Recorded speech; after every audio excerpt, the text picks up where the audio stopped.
Hello, welcome to the book report. Got a pretty good one today, as usual. I really don't finish books that I don't like, so I don't do reports on them. Slightly different topic than I've done before. I don't think I've covered any religious books before, but it won't be the last. The Immortality Key, The Secret History of the Religion with No Name by Brian C. Muraresku. Muraresku. I hope I'm pronouncing that correctly.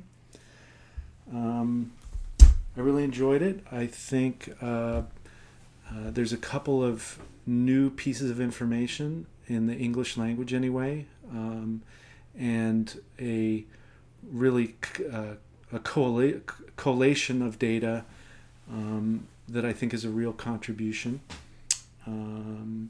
I really enjoyed it. It put together it put things together in a way I had not quite read before, and I learned quite a few things in it.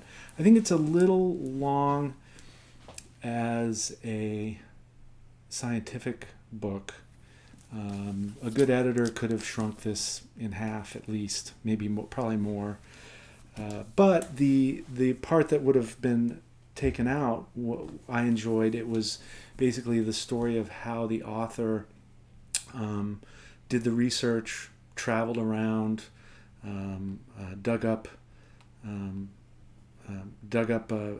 evidence mainly in books, but also archaeobotany, research papers, and of course meeting with many people. And so I really enjoyed that part.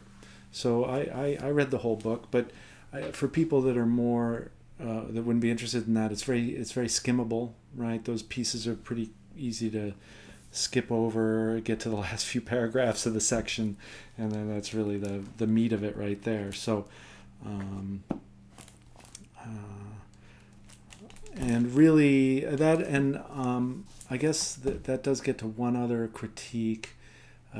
He is exploring the evolution of the esoteric traditions, so like prehistoric into Greek and Roman mystery cults, and the initiation ceremonies in which people would go through, they would prepare, and then at the ceremony they would basically die and go through a rebirth experience and become enlightened initiates, aware of other states of consciousness and that there is life beyond death.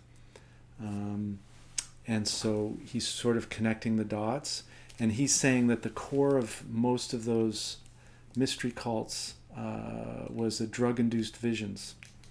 And he, instead of just exploring the topic and seeing where it takes him, he kind of starts with that premise and is trying to prove it. So it's very unscientific in that sense. But still, I think it's a great piece of work, and I hope it will spur more scientific approaches to explore these topics, because I think they're valid.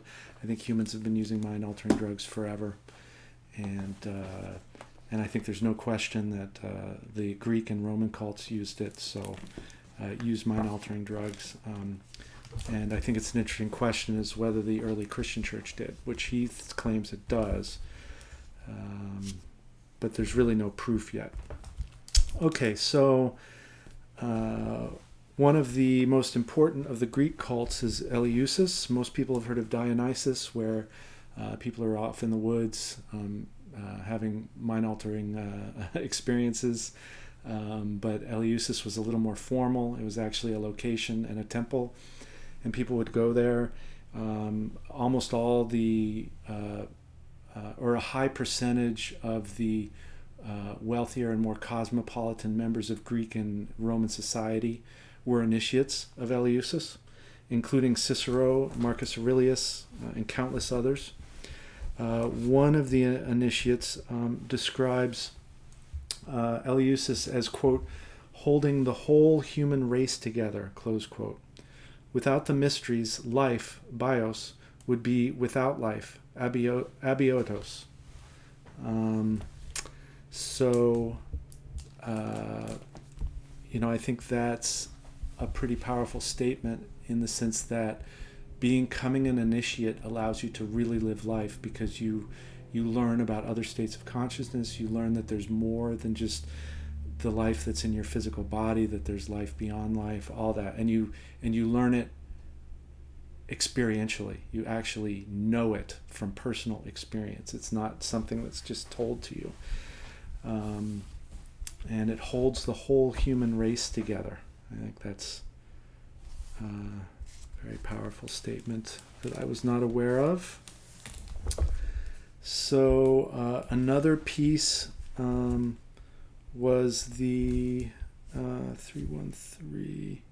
Right. Another piece was that two of the most published, most read pharmacologists and doctors of the ancient world have never been translated into English, ever.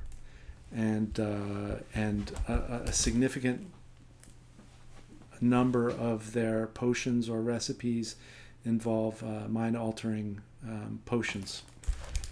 And this would have been available to almost any illiterate person in the ancient world. Indeed, Greek-speaking women in 3rd century Rome would have had access to a treasure trove of herbal knowledge, not only from the father of drugs himself, Dioscorides, but also from his successor, the Greek-writing pharmacologist Galen, who served several emperors before his death in the early 3rd century, and praised the city of Rome for, quote, its excellent supply of drugs, close quote. He left a staggering amount of material that to this day, as mentioned before, remains untranslated into English. His encyclopedic output could have certainly influenced a Christian Eucharist that was just as powerful as the Greek Eucharist that inspired it. And by powerful, he means psychedelic, drug-induced visions of life beyond life, and other forms of consciousness. And I think there's no question that at least some of the Greek mysteries involve that. And he seems to think that the early Christian Eucharist also did as well. It makes sense. We do know that many of the leaders of the early church were women, some of whom were involved in the Dionysian cult, which undoubtedly used wine, probably drug-spiked wine, to induce visions. So it's not a leap, but it has not been proven. Although there is, I'll get to that in a little bit.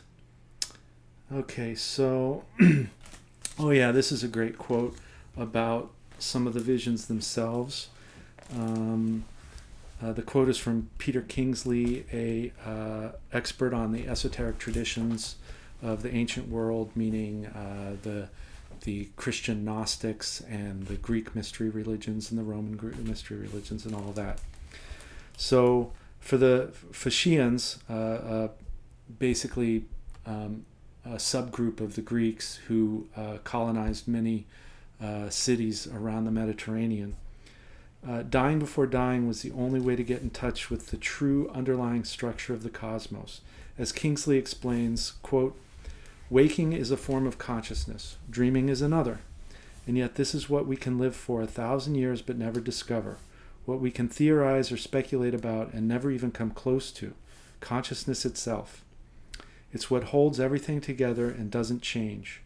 Once you experience this consciousness, you know what it is to be neither asleep nor awake, neither alive nor dead, and to be at home not only in this world of the senses, but in another reality as well, close quote. In order to achieve this special state of consciousness, according to Kingsley, there was no need for drugs. All you had to do was enter a cave and lie down, quote, in utter stillness without any food for several days, just like animals in a lair, close quote. That's how the ancient Greek historian Strabo defined the technique known as incubation that took place in the Charoneum, a famous cave in the region of Caria, dedicated to Pluto and Persephone. Pluto, obviously the ruler god of the underworld. Persephone is actually, entered Pluto, but is actually part of the Dionysian cult as well. So, interesting connection there. But anyway, I really appreciated that quote because his obsession with drugs was starting to get to me. I mean, I'm not anti-drug per se, but I do know that you can enter those states without them. I know that from personal experience, through dance, meditation, other things. You can activate your pituitary with dance. You can meditation can get you there. So you do not need drugs to have these visions, and I think that's important to emphasize. And that if you do use drugs to get to these visions, that it should be controlled with elders in charge. You need preparation. You need a good environment and a controlled environment. And you need to be prepared. And people need to be there if things don't go well. Because I personally have friends, I think, who got in trouble with bad environments, incorrect dosages, and not being prepared properly. So Michael Pollan actually covers that too. How to Change Your Mind is a good book, and his newest book as well. And he talks about how all the ancient uses of psychedelic drugs are controlled by elders. All initiates are prepared, and the usage is rare and in very controlled conditions. And I think that's important to emphasize. You shouldn't just go out using psychedelics willy-nilly. Yeah, most people are going to come out of it okay, but some people are going to really be damaged, and there's no reason for that. And you won't get as much benefit as you would if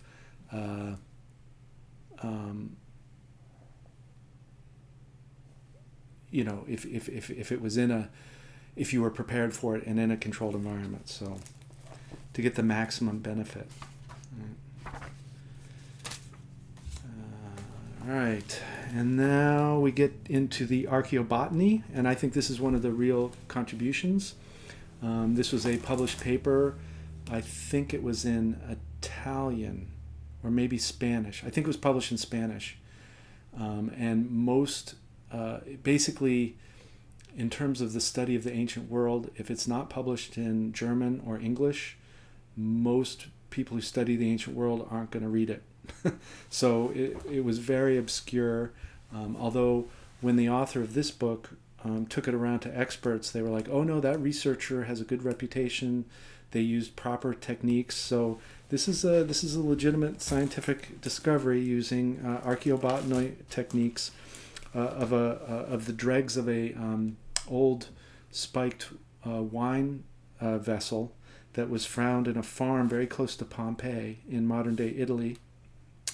The perfectly sealed container is confidently dated to about 79 of the Common Era, exactly when Dioscorides was at his most published. So the people who made this drugged wine almost certainly had access to all the recipes of the ancient pharmacologists. Anyway, and so they've actually found traces scientifically. The real kicker was the distinctive medley of opium, cannabis, and two members of the nightshade family, white henbane and black nightshade. The inclusion of the nightshades might as well have been lifted straight from the pages of Dioscorides, who specifically lauded the psychedelic properties of black nightshade with its, quote, not unpleasant visions, close quote. The opium and cannabis, both profoundly mind-altering in high doses, are just icing on the cake. So I think him finding that research paper, exposing it to a few experts, verifying that it was good research, and then publishing it in English is a real contribution. And I hope more scientists and students of the ancient world go down this road, because I think there's no question that spiked beer and spiked wine and perhaps even some smoked incense type medleys induced drug-induced visions, psychedelic visions among Greek and Roman mystery cults. I think that's incontrovertible, but it's all hearsay. There's no direct real evidence, well, until now. Right? And there's also another real evidence of even more ancient spiked wine, or I think it was wine, not beer, found in Spain. So it's as archaeobotany, which is just getting started, matures. I think we're going to get more and more of these hard scientific proof. So to end it up, we'll come back up to the modern day. He, at the beginning, did touch on the research that Michael Pollan was talking about and how to change your mind, of how psychedelics are now being used again in therapeutic settings and medical settings in the modern world with very amazing results. And he says that the people in these modern research, that these people are having the beatific vision. When you compare the testimony of the psilocybin volunteers, psilocybin's the active psychedelic ingredient in mushrooms. When you compare the testimony of the psilocybin volunteers to what little survived from the ancient initiates, it is strikingly similar. If you watch the 8-minute video posted in the New York Times following the historic collaboration between Hopkins and NYU in 2016, you might hear patients on the brink of death getting a new lease on life, miraculously freed from all anxiety about their mortality. But what I hear are pilgrims on the long trek home from Eleusis, struggling to make sense of their life-transforming vision. I hear Maenads returning from their mountains and forests in awe of Dionysus. I hear paleo-Christians suddenly resurrected from the underworld, thanking Jesus for restoring their sight. I hear witches groggily waking up after a night's flight in the walnut tree in Benevento, having spied all the delights of the world. And if you pay careful attention, you too might hear the impossible. Stone Age hunters and gatherers, convinced of their immortality, hell-bent on making sure the religion they've just discovered will survive to comfort the countless generations of farmers that wait on the horizon. Farmers who must never abandon their spiritual allies in the plants, herbs, and mushrooms. I think that was very well written. Kind of brings together the mystery religions or the esoteric traditions of prehistoric people, all the way through Greeks, Romans, the witches of the Middle Ages, and into the modern era, which is another contribution to the book. I was not aware that starting in, I think, the 70s or 80s, before the Common Era, the Roman Empire legally and with force suppressed the Dionysian mysteries, particularly among male initiates, because, well, for many reasons, but one of the big ones was young male initiates of the Dionysian mysteries did not make good recruits for the Roman legions. They didn't want to go kill people. So that's something that I've really, I mean, I guess in the back of my head I kind of knew it, but that the drug war and the tension and back and forth between access to psychedelic visions, which can heal people and